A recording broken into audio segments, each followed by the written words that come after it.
नमस्कार दोस्तों, हमारे चैनल पर आपका स्वागत है, जहां हम आपके लिए लाते हैं सच्ची और रहस्यमयी अपराध की कहानियां। आज हम एक ऐसे केस की बात करेंगे जिसके तार भारत और ऑस्ट्रेलिया दोनों से जुड़े हैं। यह कहानी न सिर्फ सस्पेंस से भरी है, बल्कि ऑस्ट्रेलिया पुलिस की प्रभावशाली जांच को भी उजागर करती है। यह है सैम अब्राहम, केरल का वह शख्स जिसका जीवन ऑस्ट्रेलिया के फेमस शहर मेलबर्न के शांत वातावरण में अचानक और दुखद रूप से समाप्त हो गया। तो आइए जानते हैं क्या हुआ था सैम के साथ। इस रहस्यमयी घटना की पूरी सच्चाई जानने के लिए ये वीडियो अंत तक जरूर देखें। सोफिया और सैम केरल के कोल्लम जिले के कारुवालूर में पड़ोसी थे। वे बचपन से ही एक दूसरे को जानते थे। दोनों लोकल चर्च के धार्मिक संगीत मंडली में साथ गाते थे और वहीं से उनकी दोस्ती शुरू हुई। कोट्टायम, जो कोल्लम से लगभग 100 किलोमीटर दूर है, वहां के कॉलेज में उन्होंने साथ में एडमिशन लिया। यहीं से उनका रिश्ता और भी गहरा हुआ।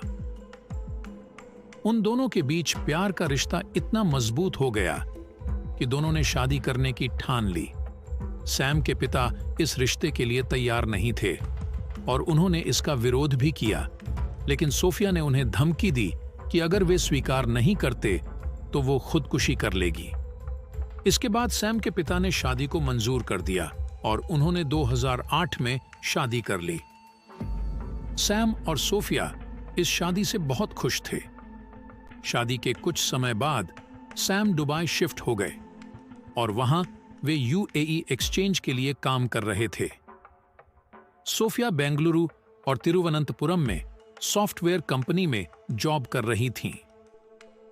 शादी के बाद दोनों ने एक बेहतर जीवन का सपना देखा और ऑस्ट्रेलिया में बसने का निर्णय लिया। सोफिया की बहन पहले से ही मेलबोर्न में रह रही थी और सोफिया ने उसकी मदद से ऑस्ट्रेलिया में नौकरी शुरू की।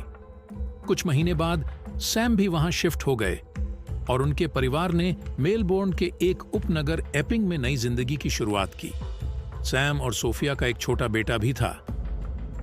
वे वहां भी लोकल चर्च में सक्रिय रहते थे और कभी-कभी वहां चर्च में गाना भी गाया करते थे। उनकी जिंदगी एक सामान्य परिवार की तरह खुशी से बीत रही थी, लेकिन इस सुखद जीवन के पर्दे के पीछे एक भयानक साजिश की नींव रखी जा रही थी, जिससे सैम अनजान था। अक्टूबर 2015 में सैम, सोफिया और उनका बेटा अपने परिवार से मिलने केरल आए। वापस जाने से पहले सैम ने अपने पिता से कुछ अजीब और डरावनी बातें कहीं। हो सकता है अगली बार मैं यहाँ ताबूत में आऊंगा। उन्होंने यह भी कहा कि उन्हें अपने दादा की कब्र के पास दफनाया जाए।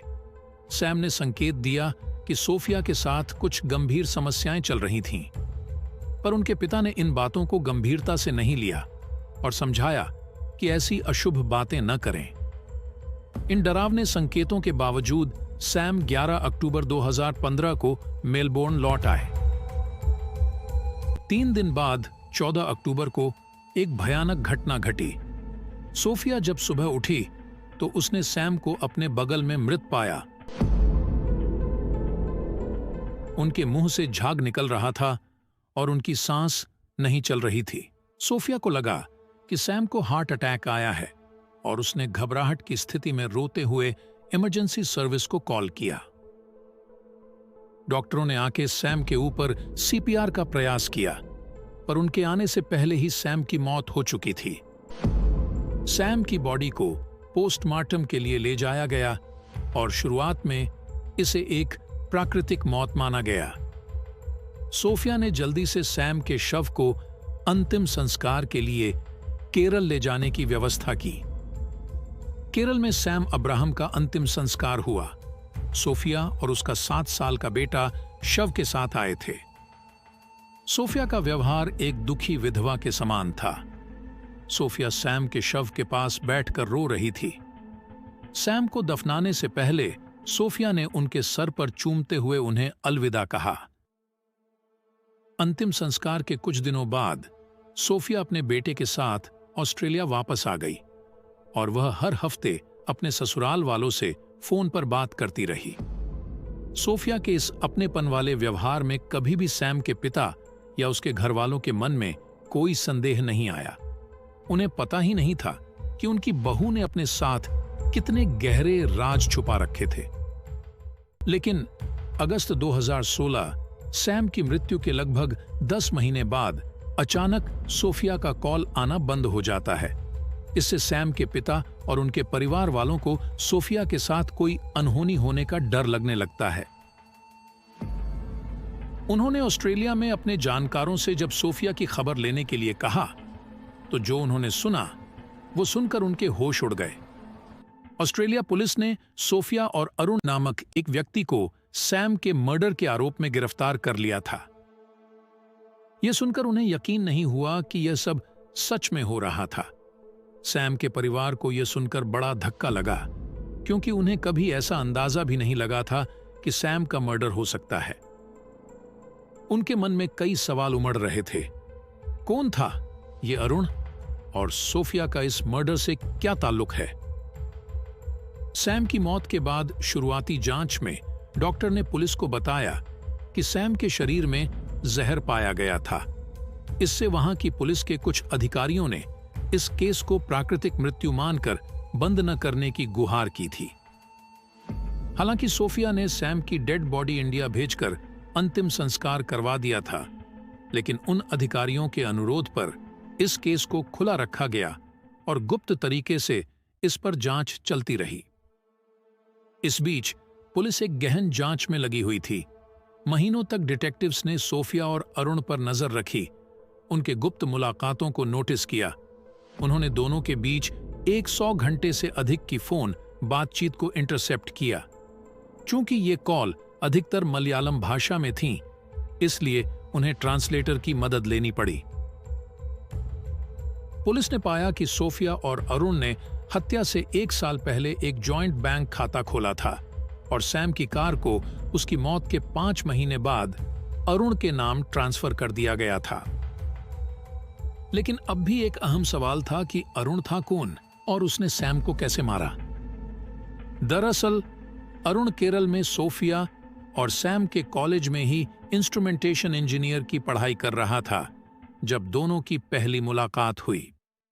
वहीं से सोफिया के दिल में अरुण के लिए भी एक फीलिंग्स जगने लगी थी। हालांकि सोफिया ने सैम से लव मैरिज की, पर वो अरुण से फिर भी कांटेक्ट में थी। अरुण पढ़ाई के बाद ऑस्ट्रेलिया में जॉब करता था और सोफिया के वहां आ जाने से दोनों फिर से मिलने लगे थे।